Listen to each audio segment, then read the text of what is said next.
¿Pueden ver ahí? Sí, doctor. Sí, se ve. ¿Se ve? Bueno, le hemos llamado Programa Integral de Atención Primaria frente al COVID y en algún momento creo que le cambié y puse Programa de Atención Integral en vez de Integral de Atención de Atención Integral. Porque si lo llevaba una sigla, me quedaba mejor país, Programa de Atención Integral al COVID. Entonces me quedaba mejor la sigla país 19. Por ahí pensando, pero yo sé que los estudiantes van a buscar la mejor sigla y el mejor logo para el equipo. Ya es una tarea por ahí con los informáticos y con Ruth. Es de las ciencias de la salud, no es una tarea de medicina, es una tarea de la facultad. Hay todas las 4 carreras integradas para darle salida a este problema. Quería comenzar diciendo de que constituye el COVID, forma parte de las infecciones respiratorias. Y como infección respiratoria constituye un programa de atención integral en cualquier lugar del mundo. Bolivia no está ajena a esto. Es decir, Bolivia tiene su programa nacional para las infecciones respiratorias. Y este grupo de enfermedades, si hay algo que las caracteriza, es la elevada morbilidad y mortalidad que tienen. Ustedes recordarán hace unos años atrás el H1N1, a cuántos ancianitos se llevó. Entonces, es un problema de salud las infecciones respiratorias. Y es un problema también porque necesitan de la atención médica, es decir, no es que resuelvan en la casa sin la atención nuestra, es que necesitan de atención médica y necesitan de consumo de medicamentos. Por tanto, si yo puedo hacer una labor preventiva desde el inicio, quizás haya la necesidad de consumir, no exista la necesidad de consumir tantos medicamentos. Las enfermedades estas generan, por supuesto, ausentismo laboral y escolar, y eso lo hemos visto en nuestras aulas. Y generan también muchas afectaciones sociales en sufrimiento y vida humana. Y eso lo estamos viviendo todos nosotros, como yo les comentaba. Entonces no quería que dejáramos de pensar en esto. Un poco que la historia de lo que ha pasado, de forma rápida. Esto es una enfermedad causada por el coronavirus, ya todo el mundo sabe de esta idea. Acá tenemos a Carán también, Carán Gómez, tocayo mío en apellido, que ha hecho una buena monografía, una buena revisión bibliográfica del tema. Hoy se las he compartido en el grupo. Fue como trabajo de terminación de microbiología. Esta enfermedad, el 31 de diciembre del 2019, las autoridades de la ciudad de Wuhan, en Hubei, China, reportaron 27 casos de síndrome respiratorio agudo. Y ya unos días después, el 7 de enero, estas autoridades informaban que se trataba de un coronavirus y que posiblemente esta fuera la etiología de lo que se estaba presentando desde el punto de vista clínico. Y ya más tarde, en febrero, un mes después, se le denomina el virus SARS-CoV-2. Y en marzo, fíjense que no pasa tanto, a los 2 meses, el 11 de marzo, ya es considerada como una pandemia. Ya se había extendido a 114 países. ¿Cuándo llega a Bolivia? En Bolivia llega el 10 de marzo, un día antes de declarada pandemia. Y se trataba de 2 mujeres que habían llegado a los departamentos de Oruro y una aquí a Santa Cruz, de San Carlos. Estas mujeres habían realizado viajes de retorno desde Italia. Acá un poco la imagen del coronavirus. Fíjense que esta imagen tiene unas prolongaciones periféricas en la superficie del virus. Y estas prolongaciones le sirven al laboratorista para la tipificación del virus. Y por otra parte, dentro de ellos, en una nucleocápside, dentro de esas tipificaciones, de esas ramificaciones, de esas prolongaciones, está el genoma viral, que es el que permite entonces sí identificar realmente ese serotipo que nos está produciendo la enfermedad. La enfermedad esta se transmite por 4 vías fundamentales. Una, el contacto directo, y por eso tanto que hablamos del distanciamiento social. Y entonces ese contacto directo a menos de 1 metro, menos de 1,5 metros, sin la protección adecuada, ahí las goticas del estornudo o la tos son capaces de contaminarnos. O de forma indirecta, ese que nos pasa por al lado, que no se protege y que también nos pasa cerca. Y nosotros no nos damos cuenta y tampoco estamos protegidos. O aquella superficie donde hay contacto, y recuerden que se hablaba mucho del pavimento, de las calles, el tiempo que duraba el virus ahí. Pero no solamente ahí, en cualquier lugar puede estar expuesto el virus y nosotros contaminarnos a través de nuestras manos y llevárnoslo a los ojos, la nariz, la boca, sobre todo esas mucosas, e inmediatamente entrar al sistema respiratorio. Y hay una vía que no está muy clara, pero que alguna literatura la comenta, es la vía fecal oral. Por tanto, tengamos cuenta siempre de ese lavado de manos tan importante y el lavado de los alimentos y el agua que utilizamos en la cocina sobre todo. Tiene un periodo de incubación de la enfermedad de alrededor de unos 14 días, aunque algunos lo extienden un poco más. Y recuerden que es ese tiempo entre la infección por el virus y que aparezcan los síntomas. Y un periodo de transmisión, y para nosotros en el proyecto es importantísimo este término, periodo de transmisibilidad, porque es hasta 14 días después de desaparecidos los síntomas. Por tanto, vamos a tener un paciente que el centro de salud nos va a decir que es un enfermo, lo han internado, pero va a volver al domicilio y yo tengo que seguirlo 14 días después que llega de alta el paciente en caso que sale vivo. Es decir, que este término de periodo de transmisibilidad es sumamente importante. Definición del caso. El caso contacto, fíjense que vamos a estar trabajando con este paciente, con el contacto, que es toda esa persona que ha estado expuesta al menos 2 días antes y 14 días después del inicio de síntomas de un paciente sospechoso o confirmado o probable. Para nosotros este es el principal objetivo a trabajar, el contacto, porque es con aquel que podemos hacer la prevención más temprana y ese es el objetivo del proyecto. Hacer el diagnóstico oportuno, bien tempranito, antes que aparezcan síntomas de mayor envergadura. Caso sospechoso es aquella persona con un cuadro clínico de una infección respiratoria aguda. Entonces este paciente puede tener una infección respiratoria aguda, pero sin compromiso importante de la vía respiratoria. Y hablo de compromiso importante aquella donde aparece la disnea y donde aparecen problemas de la saturación del oxígeno. Caso probable, aquel paciente sospechoso, pero que las pruebas del COVID no fueron concluyentes. O no pudieron resolverse esas pruebas por algún motivo. Posiblemente este caso sea un caso probable, pero yo no tengo la certeza. Y caso confirmado si es aquel paciente que las pruebas de la reacción en cadena de la polimerasa y la transcriptasa reversa, SRRT, esas pruebas para el SARS-CoV-2 le han dado positiva. Un caso confirmado con requerimiento de cuidados intensivos. Este paciente necesita decir que usted es un caso confirmado. Caso descartado es aquel que las pruebas de laboratorio ha dado negativa y donde no hay una alta sospecha clínica. Y un caso recuperado es aquel paciente que tuvo un cuadro inicial, pero ya tiene 2 pruebas negativas de PCR, con un intervalo mínimo de 24 horas entre ambas pruebas.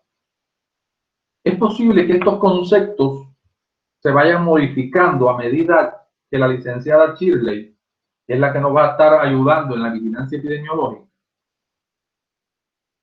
nos diga, doctor, están apareciendo otros criterios y nosotros comencemos a manejar, entonces incorporemos otros criterios. Por eso les digo que el proyecto va a ser cambiante. La Organización Mundial de la Salud ha dado 6 formas clínicas Y esto nosotros los médicos tenemos que saberla. Los médicos y los de la ciencia de la salud. Tenemos que saber y estar clarito. Hay una enfermedad no complicada mínimamente sintomática. Y es ese paciente que viene con esas manifestaciones generales. Pero todavía no hay una declaración clara de la toma respiratoria. Si tiene malestar general, tiene fiebre, artralgia, mialgia, un poco de odinofagia, de dolor de garganta, ¿verdad? Puede tener náuseas, puede tener vómitos, puede tener alguna diarrea, pero hasta ahí es algo que se comporta como cualquier infección viral. Ya la neumonía ligera es ese paciente que ya aparece sobre todo la tos y la disnea, pero está saturando bien, está saturando por encima de un 90%. Y la neumonía grave es ese mismo paciente, pero está saturando ya con menos de un 90%. Y el paciente distresado, que es la otra forma clínica con distrés respiratorio agudo, ya este está un poco más complicado. Porque ya esa disnea se está haciendo un poco que refractaria a las concentraciones de oxígeno que le está aportando el médico. Ya ese paciente está con cianosis, ese paciente tiene trastornos hemodinámicos. Ese paciente tiene una radiografía o una tomografía que hablan de un pulmón de distrés o de focos trombóticos como están apareciendo, hemorrágicos como están apareciendo en los pacientes COVID-19. El paciente con sepsis ya ha comenzado con falla multiorgánica. Ya el cerebro se lo ha comenzado a sentir, el corazón se lo siente, el riñón se lo siente, los pulmones se lo sienten. Y en shock séptico, el paciente no es capaz de mantener una TA media de 65 ni con volumen ni con drogas vasoactivas. Es decir, que estas 6 formas clínicas yo tengo que saberlas como médico y como estudiante de ciencias de la salud para saber qué está pasando con ese paciente que yo mandé a ingresar, en cuál forma clínica estará. No es importante eso. Hay un grupo de médicos bolivianos que han hecho un consenso para el manejo, una guía rápida para el manejo del COVID. Y cuando la revisé, el profesor Datuno las compartió y cuando las revisé, me pareció interesante las formas clínicas que utilizan. Y están en los formularios que estamos utilizando. Un grupo de asintomáticos o sintomáticos leves, y fíjense que representa el 80% de la población y se tratan de forma ambulatoria. Un grupo con síntomas moderados o graves, y aquí comienzan las complicaciones porque comienzan los trastornos hemodinámicos y hemogasométricos,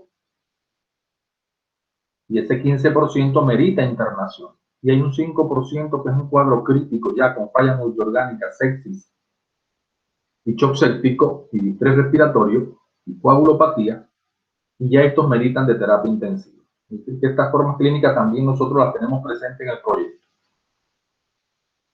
Es decir, que hemos utilizado criterios desde el punto de vista internacional con la Organización Mundial de la Salud y hemos utilizado criterios también que tienen que ver con nuestro país.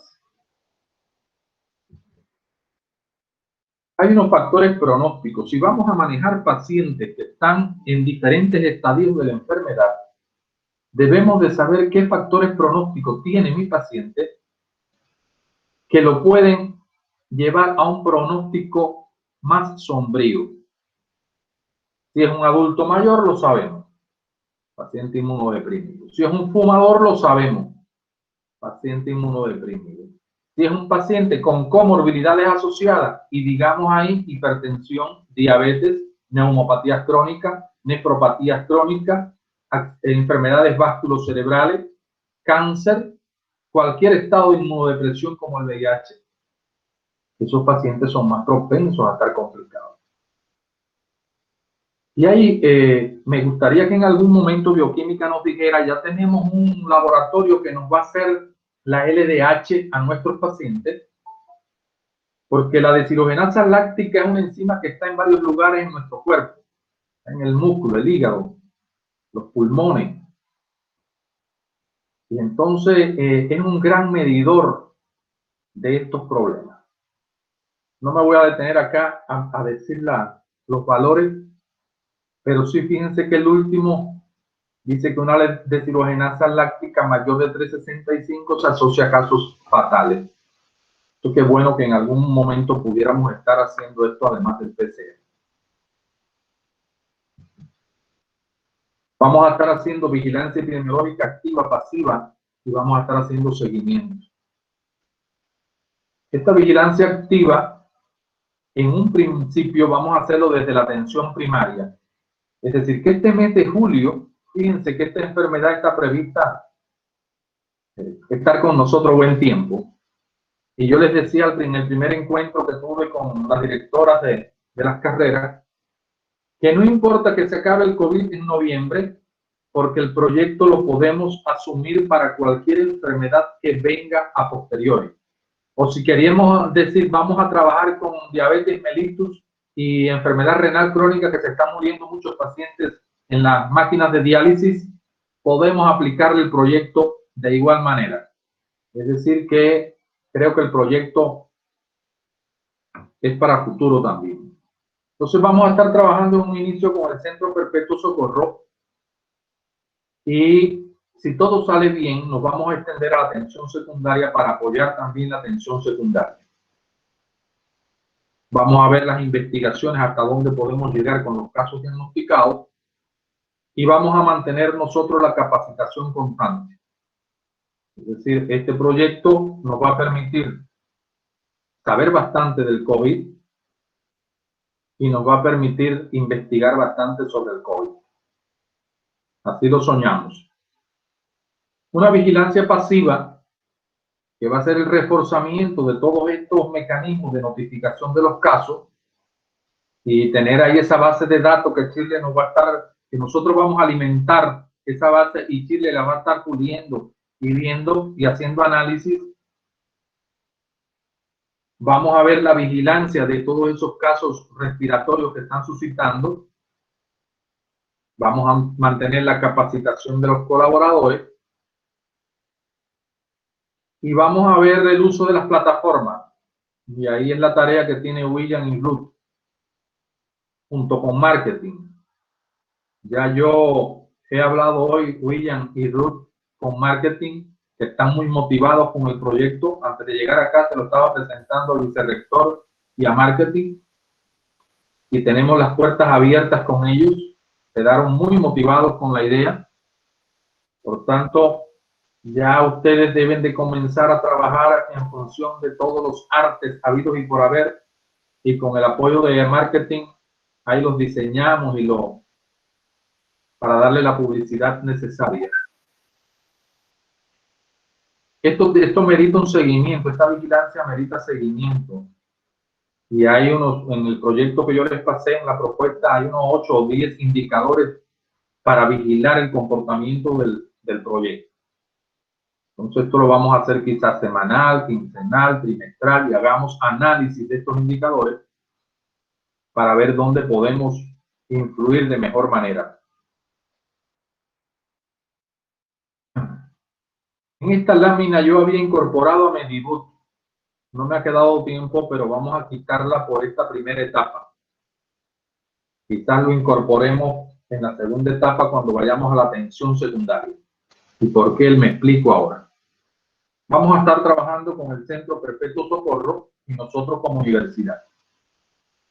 El Centro Perpetuo Socorro nos va a dar los pacientes positivos. Ya esta tarde me van a estar dando los primeros pacientes, y yo se los voy a estar pasando a las estudiantes de odontología.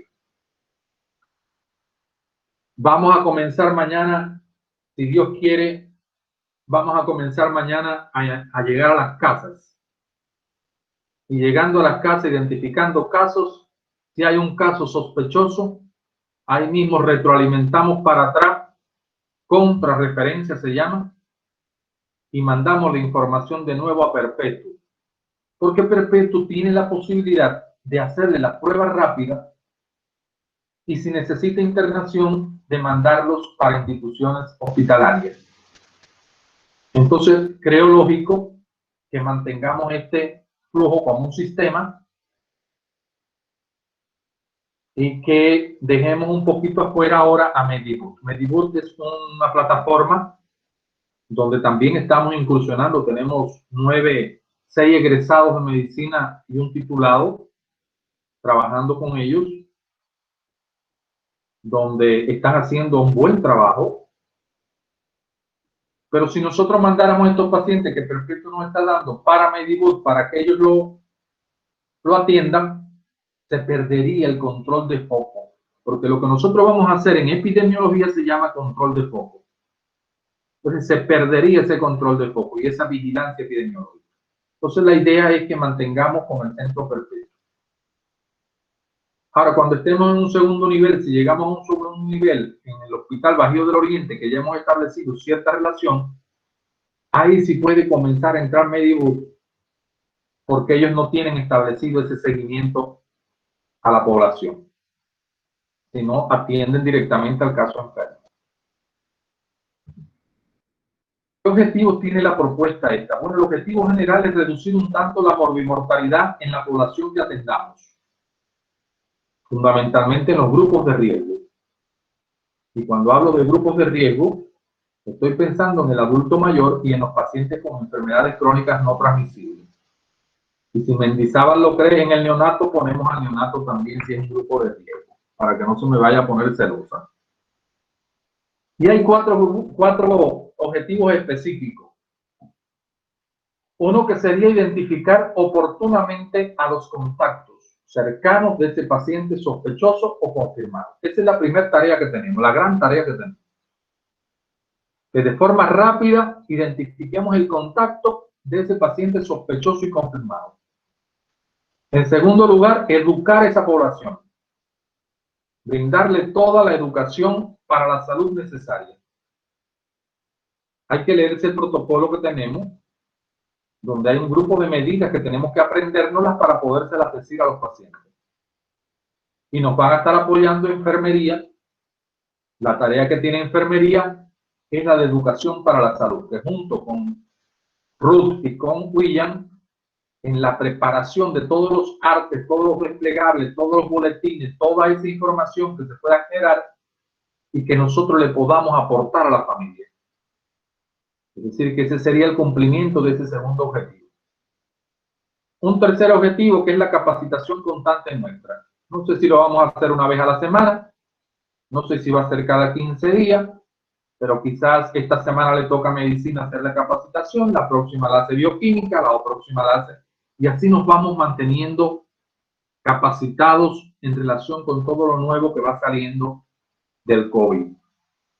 Y en cuarto lugar, la vigilancia epidemiológica que Chile nos va a estar nutriendo con esta información que le llega y diciéndonos, oye, tienen que priorizar sobre esto porque la morbilidad para el sector tal, para el manzano tal, se está incrementando.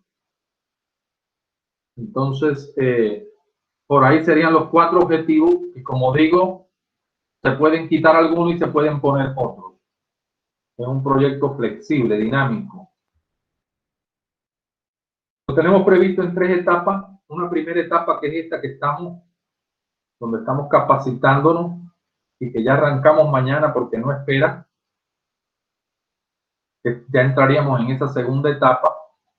Y una tercera etapa cuando nos extenderíamos a la atención secundaria, al Hospital Bajío del Oriente.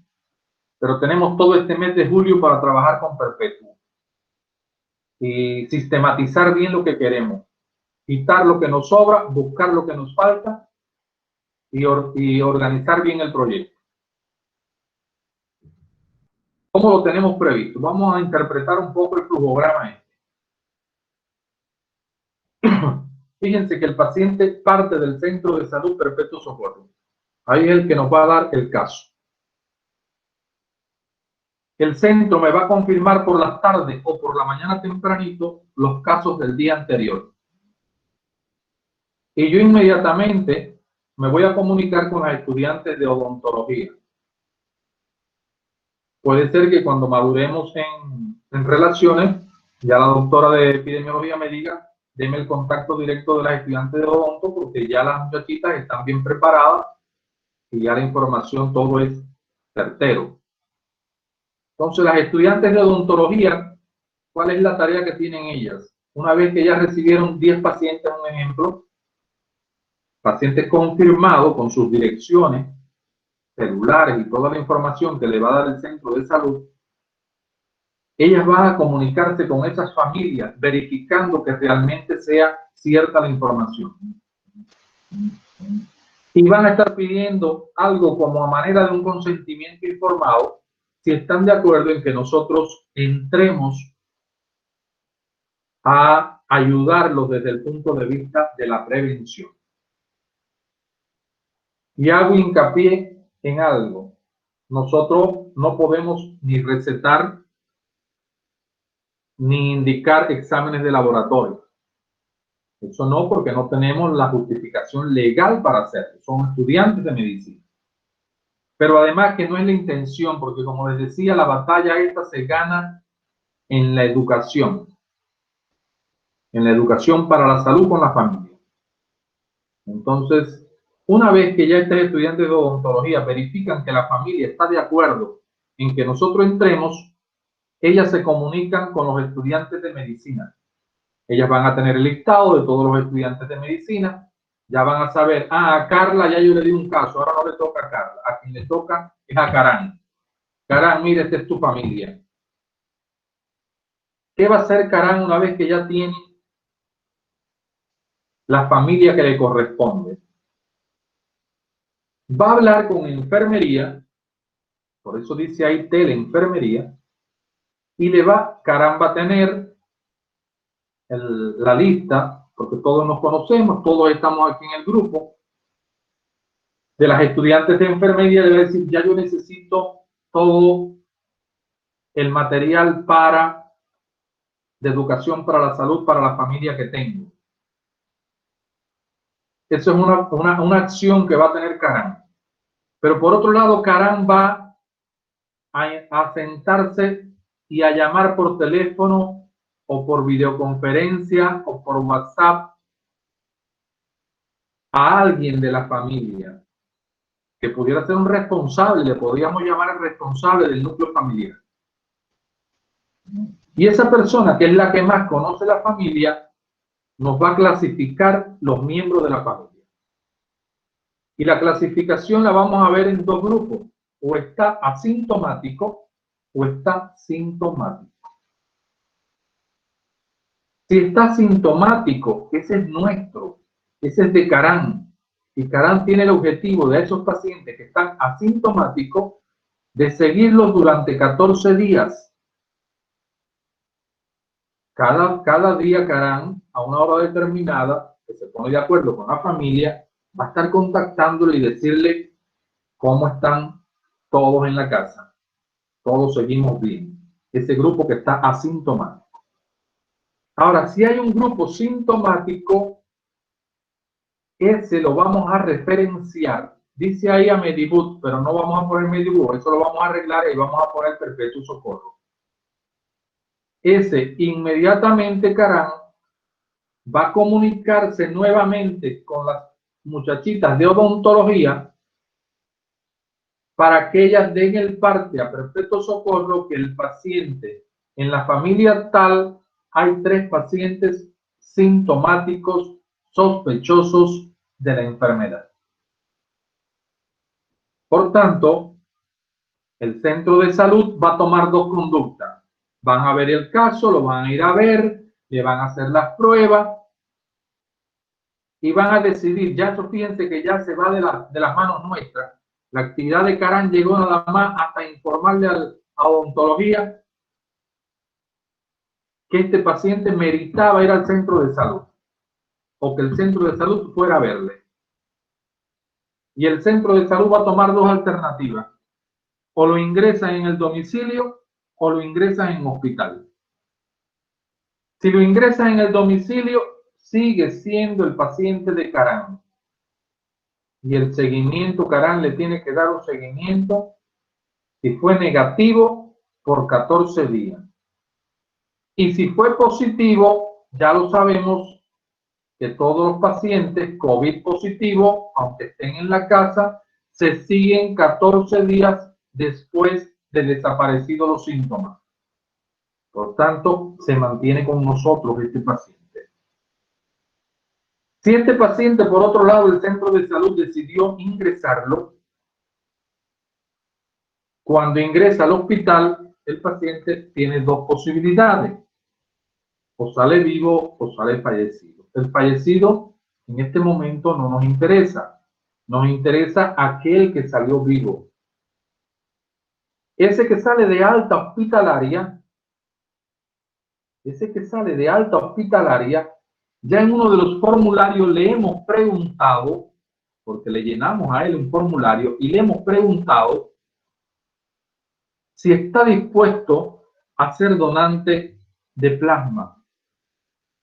Y si él nos había dicho que sí, se lo vamos a pasar a las estudiantes de bioquímica, porque ellas se van a estar encargando de crear una base de datos para, en un momento determinado, si alguno de nuestros pacientes merita plasma, pues miren, ya tenemos un banco de plasma por acá establecido.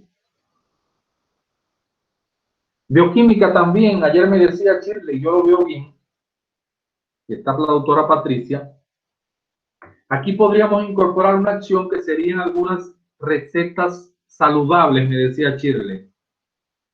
Pero no serían recetas saludables de medicamentos, sino recetas saludables de acciones. Estoy pensando en gargarismos de determinada planta, o el té de tal planta, o las inhalaciones con las vaporizaciones con tal hierba. Es decir, algunas recetas y algunas acciones que serán generadas por ellas que podría estar haciendo bioquímica también. Y soñamos que bioquímica en algún momento nos diga que ya estableció contacto con la firma tal y que nos van a hacer de forma gratuita unos test, determinados test para nuestros pacientes. Eso sería muy bueno. Ahora este paciente que salió de alta vuelve con nosotros a Carán. Y Carán lo tiene que seguir 14 días después que se hayan eliminado los síntomas. Este es más o menos el flujograma, el algoritmo que tenemos nosotros, que queremos para implementar en nuestros pacientes. Entonces ahora me gustaría escucharlos a ustedes, las dudas que pueda haber. No sé si el chat dice algo. Sí, doctor. Hola, buenas noches. Dime, Shirley, vamos. Bueno, gracias, doctor. Disculpe, Hola, doctora. ¿me escucha? Ah, ok, perdón, que hace rato estaba mal con el micrófono. Sí, doctor. Disculpe, doctor. Lo que yo le estaba pidiendo también, le decía ayer, que es muy importante el soporte psicológico. Yo sé que no está psicología, pero el hecho de que se comuniquen con cierta frecuencia con la familia también debería incluir una parte de motivación, ¿no? De la familia que está con un paciente COVID ahí intradomiciliario o extradomiciliario, pero igual es importante. De acuerdo, Shirley. Tú me lo dijiste ayer, pero chance no he tenido para. Patricia es testigo que ha sido el día íntegro de reuniones. Vamos a ver, está anotado ya acá el tema. Vamos a ver hasta dónde James nos puede apoyar desde la parte psicológica. Bien. ¿Cómo están? Buenas noches. Sí, Patricia. ¿Cómo estás? Por fin se me escucha. Hace rato estaba con problemas de micrófono, perdón, recién puedo tomar la palabra.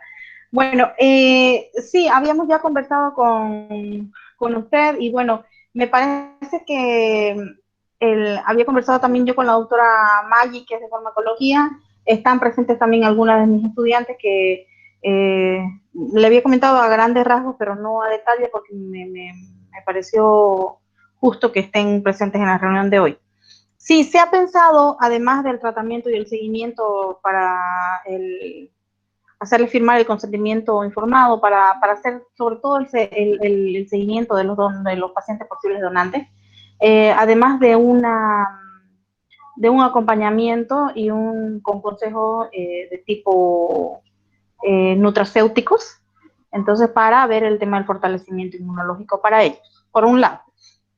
Por el otro también le había comentado el tema de que si nosotros podíamos tener el dato de las familias aledañas, es decir, de los vecinos, porque no nos olvidemos que en una zona determinada hay un paciente positivo, los vecinos son los que más temen y requieren atención porque son los que más sienten que están abandonados por las autoridades, por las instituciones de salud, por todo.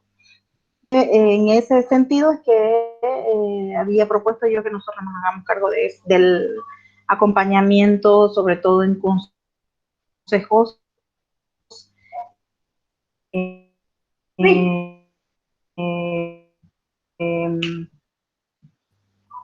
medicina tradicional que se iba a derivar al grupo de telemedicina.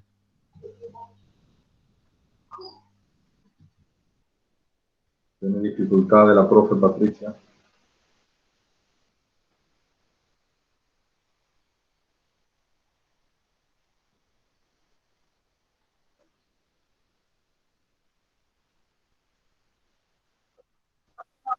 Sí, profe. Doctor, la palabra.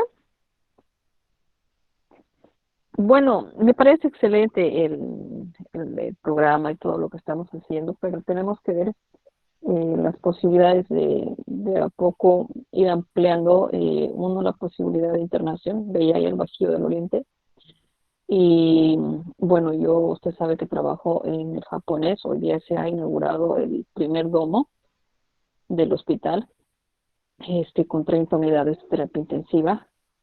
Y bueno, voy a razón de participar en este programa, voy a hablar con el encargado, bueno, en realidad con la directora, para ver si nos podría de alguna forma colaborar en el caso de que necesitáramos camas, ¿no?, en terapia intensiva, ojalá.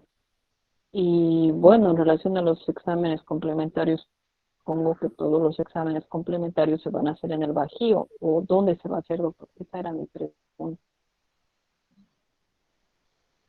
Mendizábal, no, los exámenes complementarios, el Centro de Salud Perpetuo, que es un centro de primer nivel, ellos ya tienen establecido a qué parte de la red tienen que derivar el paciente para la toma de muestra.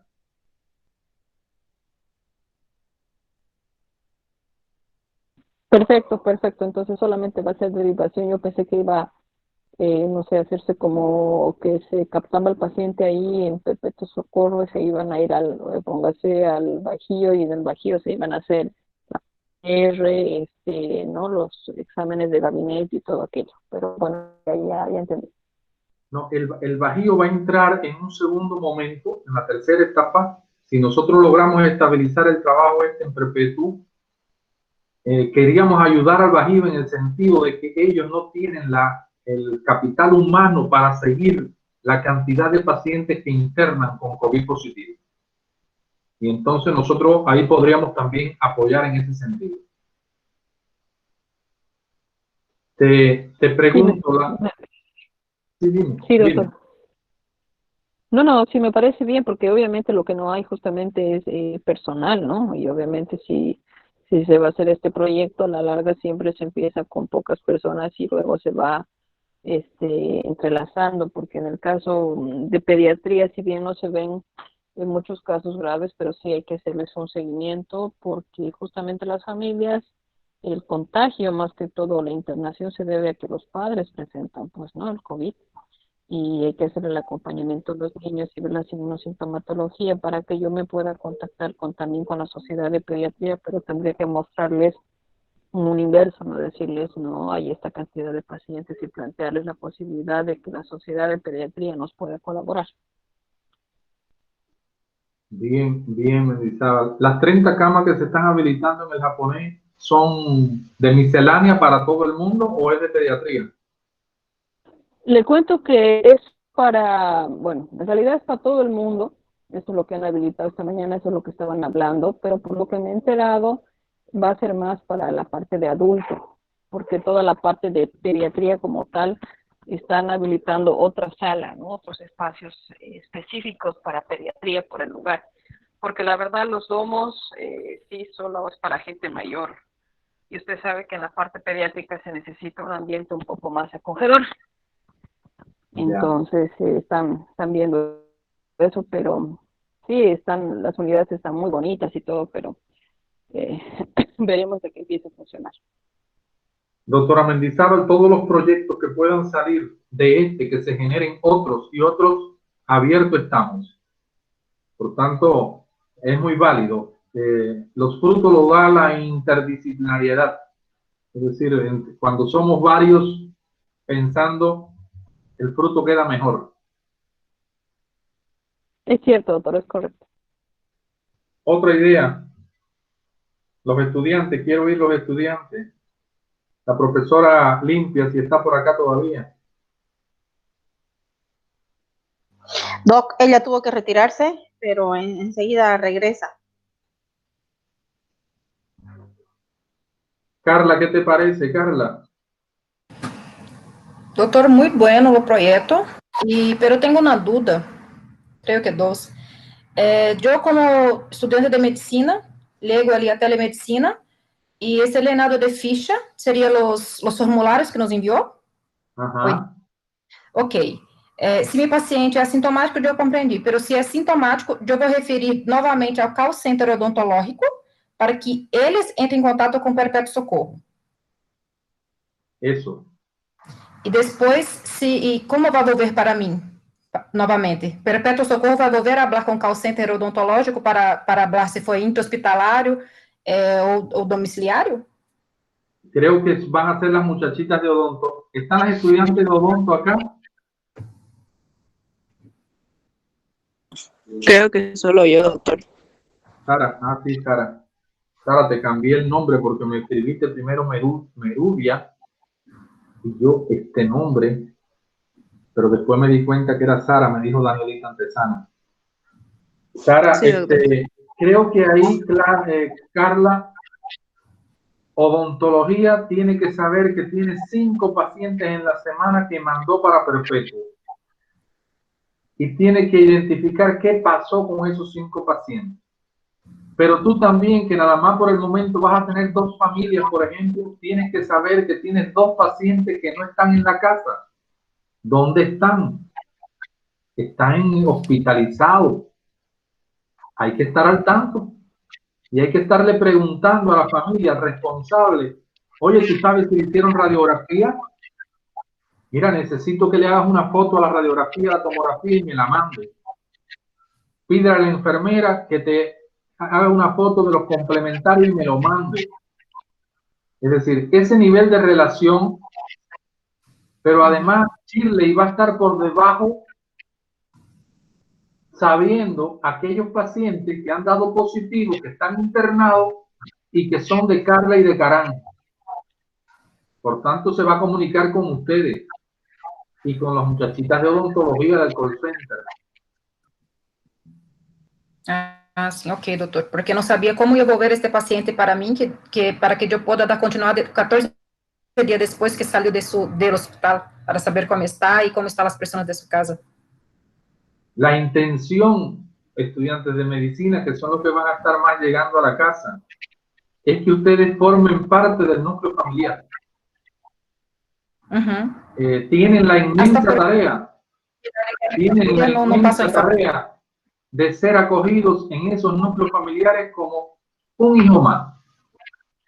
Y eso se gana haciendo buenas acciones. Sí.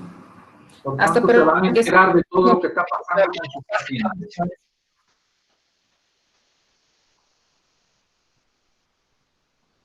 Otra duda. William Ulloa. Gracias, doctor.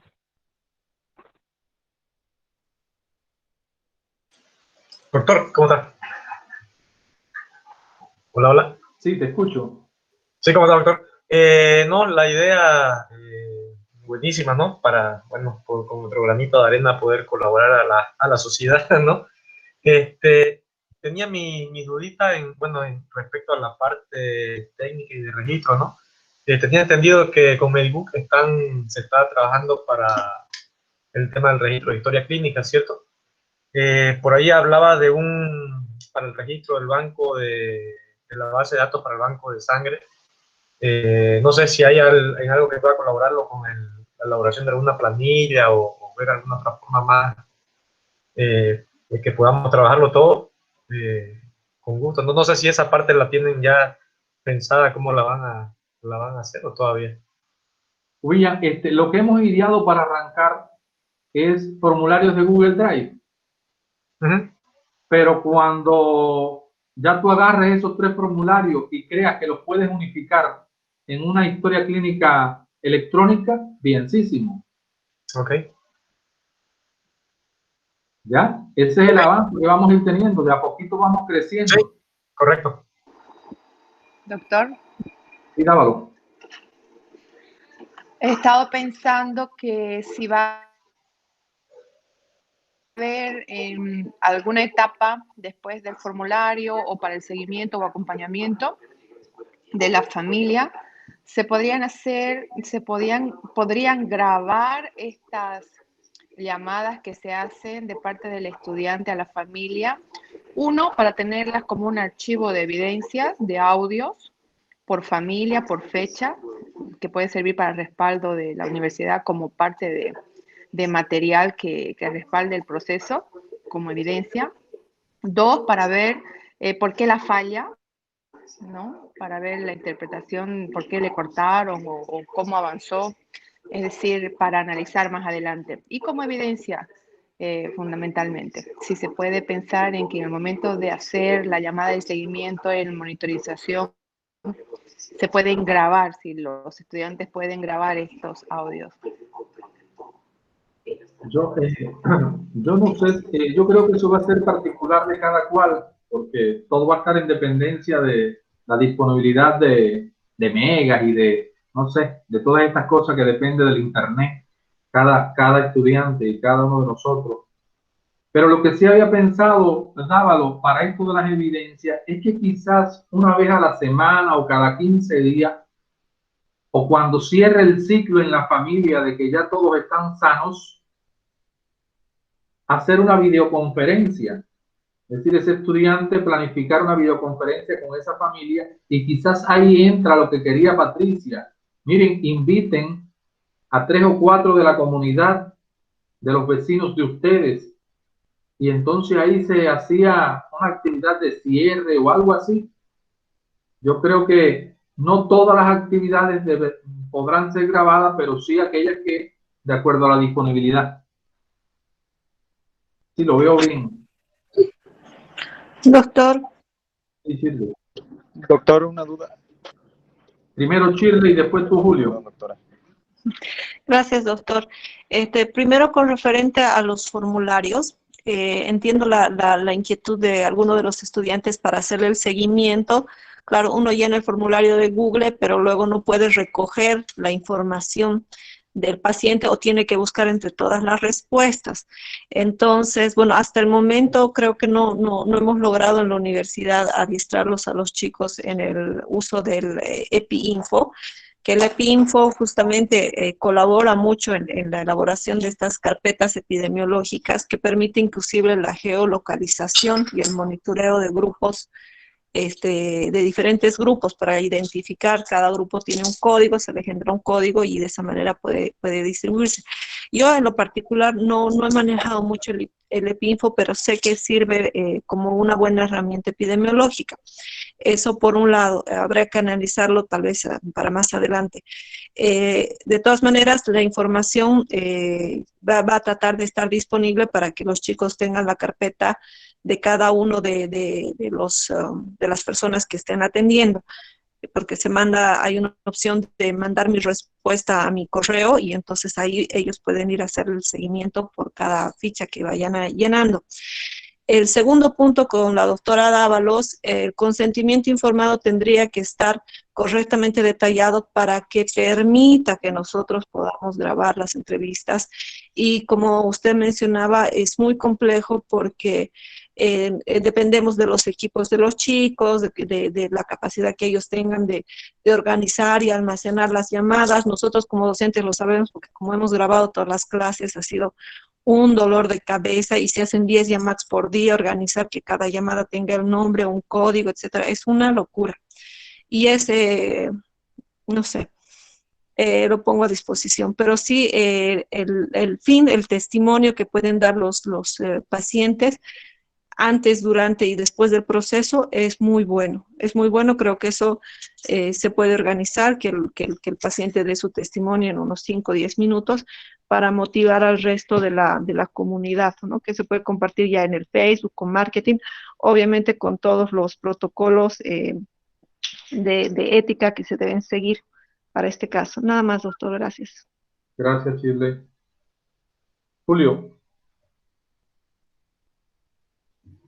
Doctor, mi consulta era, en total, si mi paciente da sintomático positivo, entonces sería un aproximado de 28 días de seguimiento, ¿verdad?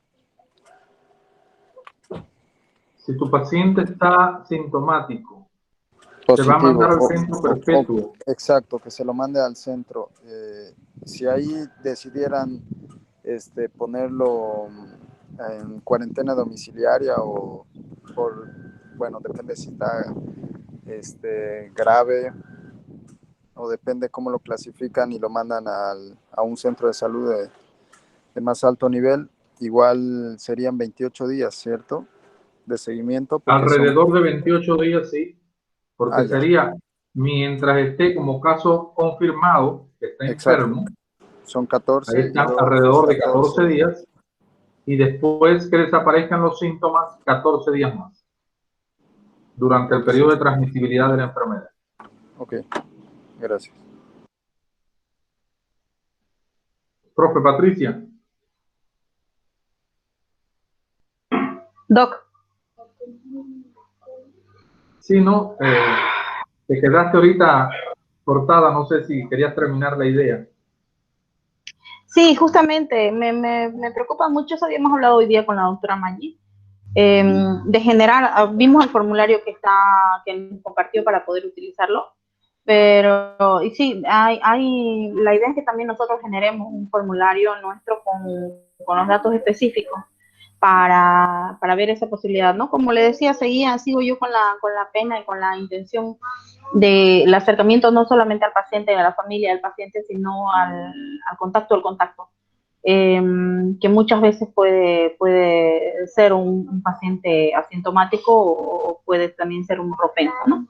Ahora, el tema es igual, dentro del consentimiento informado para pacientes voluntarios de plasma y para las recomendaciones de tanto nutracéuticas como medicamentos caseros, o sea, tratamiento casero de natural, el tratamiento natural, es que sí, también vamos a elaborar algún tipo de formulario, algún tipo de, sobre todo, de un registro para conocer cómo se está avanzando con esos pacientes.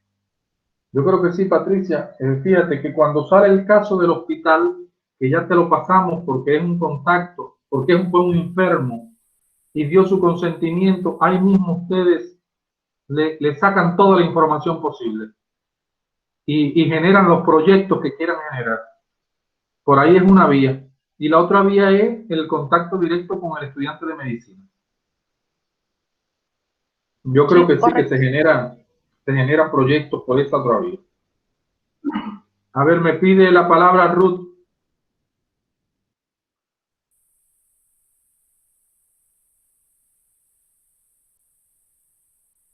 Ruth, ¿tú querías hablar, Ruth? Doctor, buenas noches, ¿me escucha? ¿Aló?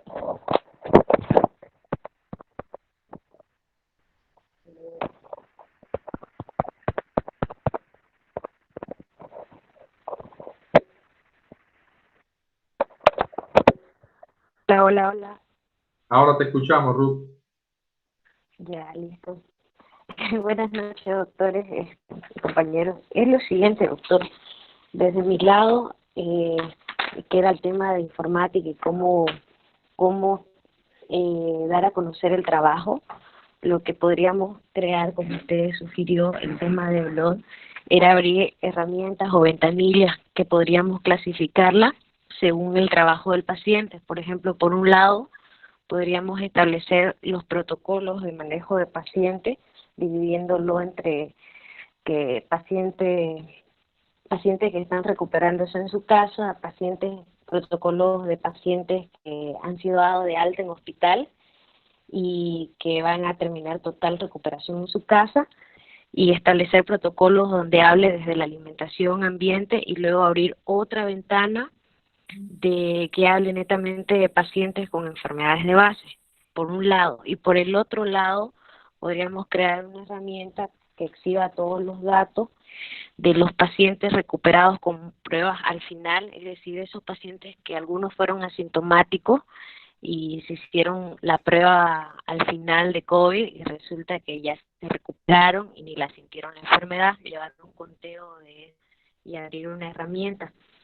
Después también se podría hacer los pacientes recuperados con prueba inicial, es decir, aquellos que siempre tuvieron COVID y se recuperaron en su casa, podríamos llevar una ventanilla con esos datos y dándolos a conocer. Después, dentro de esa clasificación podríamos tener como una subventana de ambos lados que divida entre sintomáticos a asintomáticos, llevando eso a una barrita de herramientas que solo hable de pacientes de casa. Y luego estarían los pacientes sospechosos, aquellos que presentan síntomas, pero por X y Z razón no han realizado pruebas, entonces a ellos se les podría guiar a través de nosotros con el tema de los protocolos, el seguimiento e incluso registrar los casos de pacientes con COVID que no han tenido ningún tipo de contacto directo con un paciente infectado y que lo único que han hecho es poner la vacuna de la influenza, y han desarrollado la sintomatología de la influenza y luego cuando se han sacado la prueba de COVID, pues les dio positivo para COVID y ya recuperado. Y el único contacto con personas extrañas ha sido el tema de la vacuna de la influenza.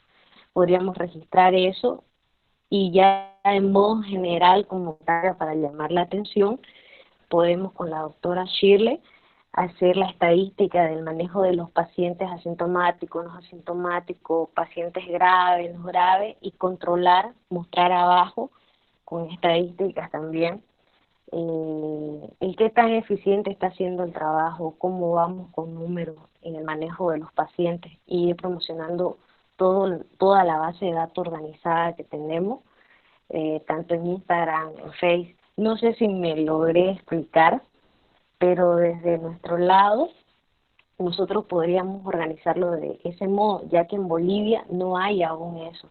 E incluso en Latinoamérica lo más cercano a lo que yo le estoy sugiriendo lo tiene Ecuador y Brasil, que recién está empezando a desarrollarlo así. Y ya de manera interna se podría abrir o crear, no sé, un portal donde ya se maneje lo que piden las doctoras, que sea el consentimiento informado, la historia clínica, ya eso más personalizado para los que están dentro del proyecto, para los que estén trabajando con la U, por así decirse. No sé si me deja entender o qué les parece. Sí, yo lo veo muy perfecto, sobre todo para nosotros que somos ignorantes de la tecnología. Todo lo que tú has dicho lo veo perfecto. Y todo eso que tú has dicho en protocolos clasificando los casos, eso se puede ir incrementando, porque quien diga que mañana Lady Mendizábal nos diga, vamos, aquí les tengo el protocolo para el neonato con COVID, aquí les tengo el protocolo para el niño menor de 5 años, y todo eso lo podemos ir incrementando, todas esas ventanillas que tú estás planteando. Yo lo veo magnífico. Le voy a hacer una pregunta de control a William. Por ejemplo. Sí, Ruth, termina. Por ejemplo, en Ecuador se maneja que tienen el manejo de paciente protocolo, de paciente grave en casa, y hay un protocolo de paciente después de que es dado de alta del hospital, cómo se lo maneja en casa. Y ellos dan la alimentación, dan el ambiente, y si bien en Bolivia hay eso, el protocolo de manejo de paciente en casa, desde mi opinión personal y ahora que me ha tocado vivirlo de manera masiva, yo lo veo un poco distante de lo que es la realidad de la familia boliviana. Entonces, por eso también es que sugiero crear el protocolo de prevención tanto de paciente asintomático, de paciente sintomático, de paciente post-hospital y el de sospechoso. Y aparte crear el sector de los pacientes con enfermedades de base, porque los que tienen enfermedades de base tienen otro manejo desde los asmáticos y el diabético, y eso desgraciadamente no te lo dice el internet, ni el mismo doctor a veces sabe explicarse bien, y ayudaría bastante en las familias ese detalle. Muy bien, Ruth. William y Ruth y Shirley, quizás para que sean un trío y haya alguien que no deje que las cosas queden empatadas. ¿Qué tiempo tendrían para mostrarnos una primera propuesta? Que no tiene que ser la definitiva. ¿En qué tiempo más o menos? ¿Una semana? Sí, yo creo que sí, por ahí tendríamos que trabajarlo juntos, ¿no? Los 3 o 4, no sé cuánto vamos a hacer para poder darle una respuesta, darle más concreta, ¿no? Para la primera parte podríamos usar lo que son los bloggers, que es totalmente gratuito y es algo muy sencillo. Yo creo que una semana está bien, y en ese entonces todavía no trabajaríamos con la doctora Shirley, porque le estaríamos presentando el esquema de la organización del proyecto para afuera. Necesitaríamos lo que es un diseñador gráfico que haga artes que puedan captar el público en realidad, porque yo, por ejemplo, en lo que es combinación de colores y cosas así, soy malísima. No, recuerden que nosotros tenemos en la universidad un departamento de marketing y está dispuesto a apoyarnos con el proyecto. Ya eso hoy el director de marketing nos lo dijo. Ustedes van a llegar hasta donde puedan llegar, y aquellos que se necesiten de la asesoría o del apoyo de marketing para toda esta parte de diseño. Por otra parte, es que nos lo obligan los procedimientos de la universidad. Es decir, los procedimientos nos dicen, hay un formulario de material de difusión, que se los voy a compartir para que ustedes lo vean. Y ese formulario de material de difusión, aquello que ustedes no puedan llegar, llenamos el formulario, se lo mandamos a marketing y marketing se carga de hacer el arte o lo que sea necesario. ¿De acuerdo? Entonces, perfecto. Estamos hablando del jueves que viene. Ahí ustedes van a ser los que van a presentar la propuesta. Lo primero que van es la segunda capacitación del equipo. Sí, después nos ponemos en contacto con Ruth para charlarlo bien. Porque hay otra herramienta, igual el Google Site, que es mucho más sencilla que el Blogger, pero igual son varias opciones que se pueden manejar. Igual en cuanto al formulario de Google, como decía una persona hace un momentito, no se resulta tedioso ir buscando respuesta por respuesta, pero se puede exportar a una plantilla de Excel propia del Google Drive y ahí se va armando en vivo y en directo también, ¿no? Y puede filtrar tal cual como un Excel, ¿no? Claro, yo te voy a compartir los enlaces de los formularios, igual que a Shirley, a los tres se los voy a compartir, los enlaces eso, para que ustedes puedan descargar la matriz que se genera de ahí. Sí. Ok. Otra idea, otra duda. Sara, dime algo, Sara.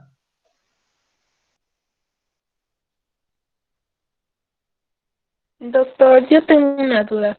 Dime, Pasa que estaba escuchando todo, por ejemplo, digamos, sería una buena idea, ¿no? Hacer este proyecto, porque el otro día, mi compañera Marcela me llamó, hace 2 noches atrás, a las 11:30. Yo no le pude contestar porque estaba mi teléfono en silencio. Y entonces me vuelve a llamar al día siguiente y me dice, por favor, tú que conoces, que tienes familiares médicos, por favor, ayúdame. Mi tía está mal, me dice. Necesito para que entre en terapia intensiva. Llamé a varias personas que trabajan así en el área de salud y me dijeron que los hospitales estaban súper llenos y no se podía.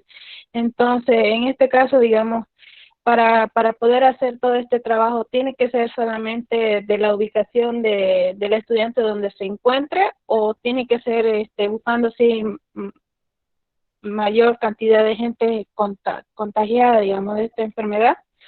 ¿O cómo se haría, digamos?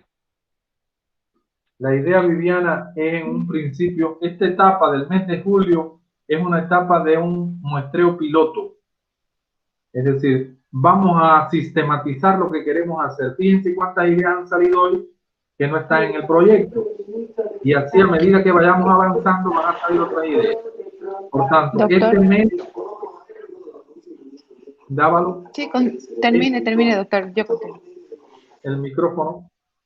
Este mes, la idea, Viviana, es sistematizar esto con perpetuo, con pacientes nada más de perpetuo, y después, si nos sale bien, que nos va a salir bien, por supuesto, lo vamos a extrapolar a otros escenarios, y entonces podríamos estar incluyendo otro tipo de pacientes. Pero vamos a improvisar primero con perpetuo, que es donde tenemos la mejor red de las relaciones con el tema salud, para ver cómo nos sale. Bien, Vivian.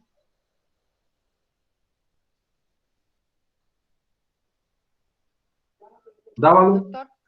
¿Qué, Sí. doctor?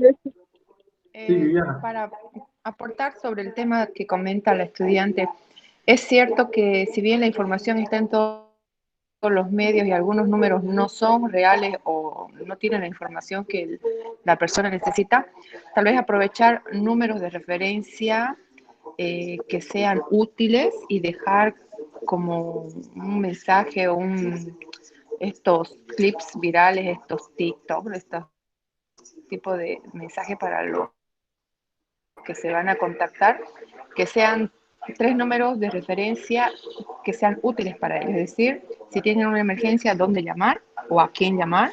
Una emergencia real, si necesitan una farmacia, es decir, pensar en 3 números que sean útiles, necesarios y que la gente busca, como para dejarle una información a la familia que se va a encuestar, a intervenir o a acompañar. O sea, pensar en un material que se les deje a los entrevistados. Lo veo muy bien, Dávalo. Gracias. Creo que eso es un gran aporte.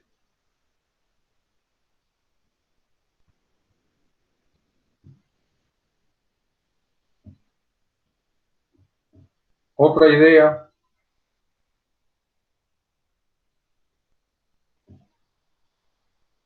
Quería escuchar a la estudiante de odontología y si hay alguno de enfermería.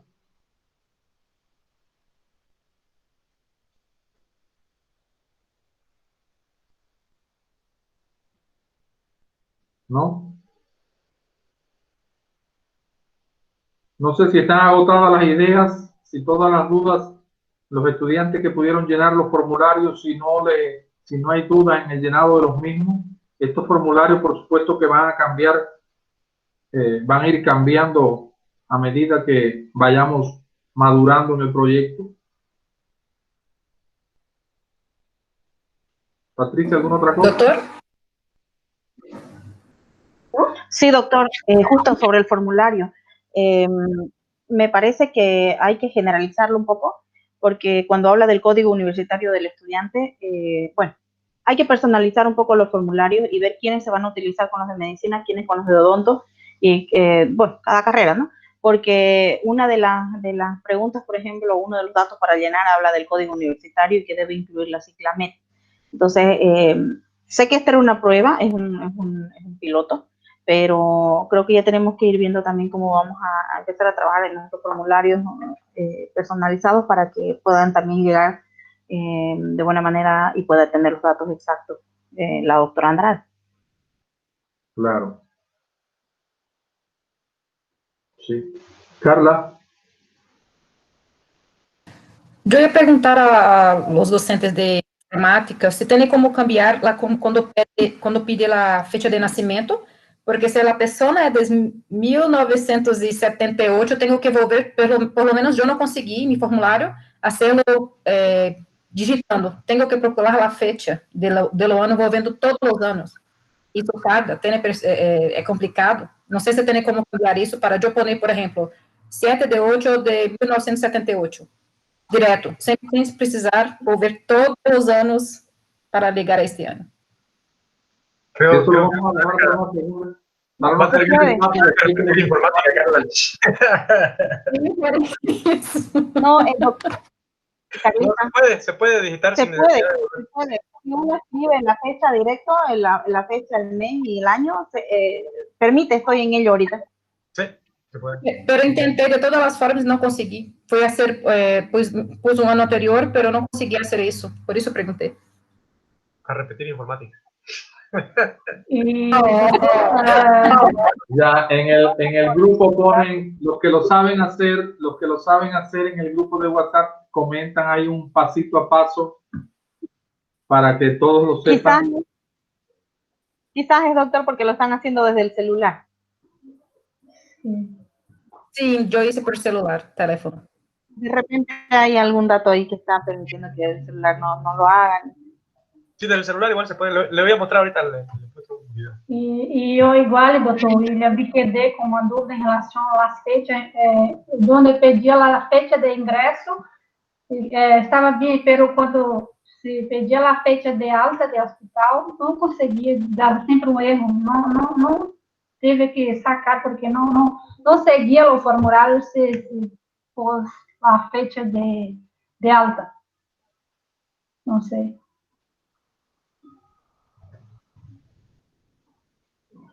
Ya, de acuerdo. Esto posible salga no para mañana, porque para mañana todavía me falta la programación académica de mañana. Doctor, hay otro punto también en el formulario donde dice, no me quedó claro,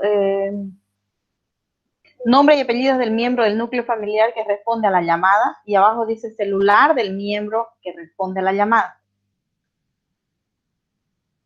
Claro, porque nos han dado el celular quizás de Pedro, que vive en la casa, pero cuando llamamos a la casa, Pedro dice, no, quien les va a responder va a ser mi mamá porque ella es la que mejor conoce las cosas.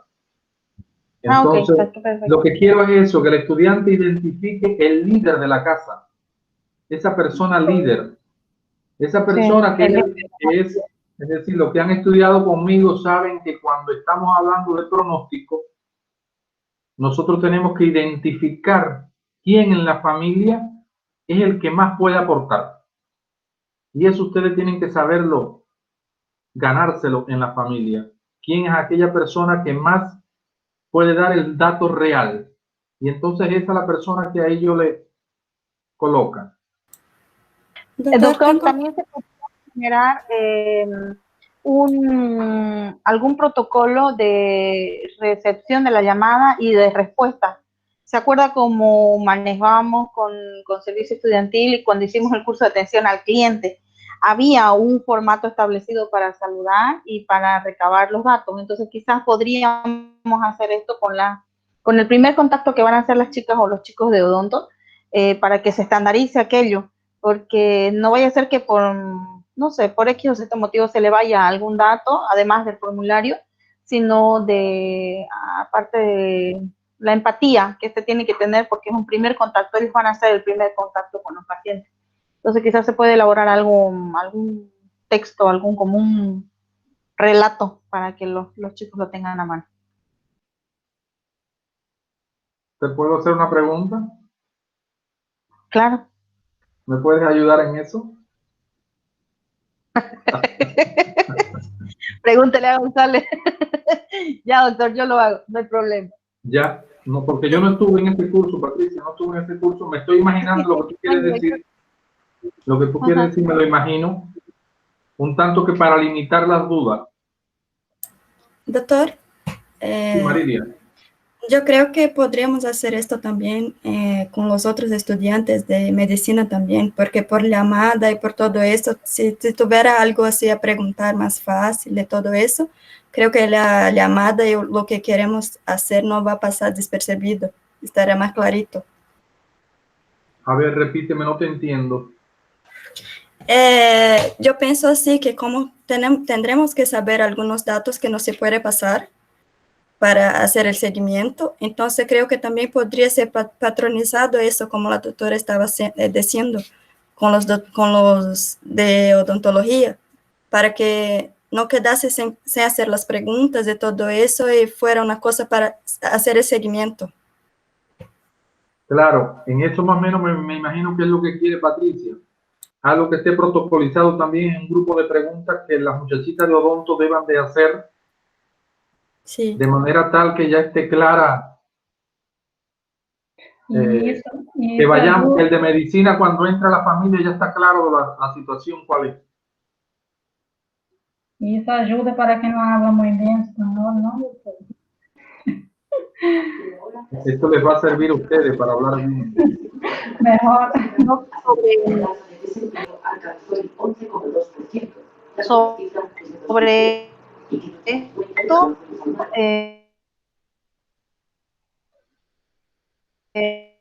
me gustaría sacar más para que ellos puedan tenerlos y no obvien ninguna pregunta.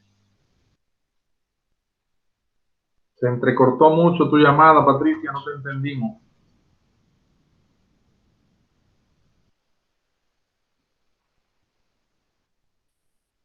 Sí. Ahora sí, ¿ahora me escuchan? Le pedía si me podían pasar las listas o un listado de las preguntas básicas que necesitan tener para poder generalizar y hacer un patrón. Ya. Sí, yo me pongo en el lugar de la familia y los familiares que van a responder las preguntas de las llamadas de los estudiantes y hay familias que o no responden o responden a media o van a mentir. Por lo general sabemos que en los formularios hay un buen porcentaje que las respuestas son falsas. Entonces tratar de que las preguntas sean lo más concisas y realmente necesarias para que no se extienda en el formulario y se pierda el interés de la familia, ¿no? Sí, bien que Gabriela toque este punto porque nos vamos a tocar y a topar familias de varios tipos. Y todo esto depende del nivel cultural que tenga esa familia y de la percepción de riesgo que tenga esa familia. No es lo mismo una familia que no tiene percepción de riesgo de lo que le puede pasar porque no lo conoce, a una que sí está atemorizada de lo que está sucediendo a su alrededor. Entonces, en función de eso, nosotros como médicos y ustedes en formación, y los de bioquímica y los de odonto y las enfermeras, todos sabemos que no podemos desmayar en el primer intento. Es decir, que vamos a tropezar con ese tipo de familia y los tenemos que entender. Es decir, no porque no me respondan lo que yo quiero, hay que buscarle la vuelta, hacerle la pregunta de otra manera. Pero no puede ser que dejemos una familia que nos han dado que hay un enfermo ahí, que la dejemos desprotegida. Es decir, de alguna manera, esa es una tarea grande que tenemos de poder meternos en esa familia. Y quizás mañana, en julio del año que viene, podamos celebrar con esa familia. Que todos están vivos, que no falleció ninguno, que todos se recuperaron.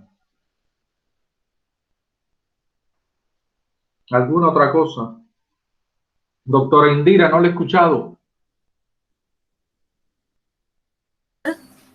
Quería decirle primero que no olvidar la sensibilidad con que hay que hablar a estos pacientes, ya sea en el primer contagio o ya sea esos pacientes que se le dio de alta. Recuerden que están muy deprimidos, que desde que se despiertan están solos, aislados, leen lo que está en el celular, que siempre es en internet, cosas horribles, cosas como de que no hay inmunidad, como que el paciente se puede complicar en cualquier momento. Y otra cosa, que cuando ellos pidan, cuando les digan que tienen radiografías, que los estudiantes tengan en cuenta enviar o tomar fotos, cómo se toma esa foto para que se vean los vértices y las bases de los ambos pulmones y poder tener una idea del diagnóstico. Y si tienen varias radiografías, como si fuera una historia radiográfica, bueno, que igual tengan en cuenta en eso de la primera radiografía, la segunda, la tercera, para ver la evolución. ¿Me entiende lo que estoy diciendo, verdad? Sí, ¿Se sí, oye? sí, de acuerdo. Tener en cuenta eso. Porque siempre ahora está como de moda que te informen la radiografía, ¿no? Entonces ellos se preocupan y dicen, ah, pero usted es médico, es que tengo una radiografía, se la puedo enseñar así. A pesar de que ya la tienen informada, reinformada, vista, con tratamiento, ellos siguen pidiendo el apoyo también con las radiografías y las ecografías. Bueno. De acuerdo. Bueno, no sé si queda alguna cosa. Si no, Carán, no te escuché. Carán no está por ahí.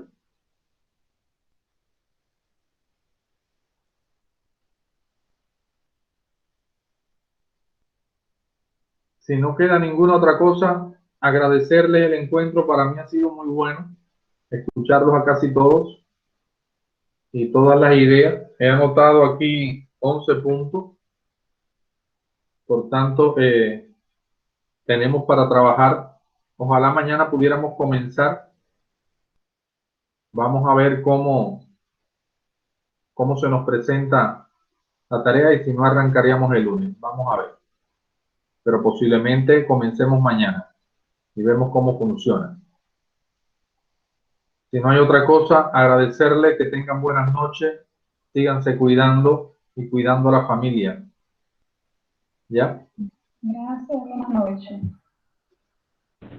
Buenas noches. Buenas noches. Hasta luego, doctor. Buenas noches. Hasta luego, hasta luego. Chao, Chao, chao. Hasta luego a todos.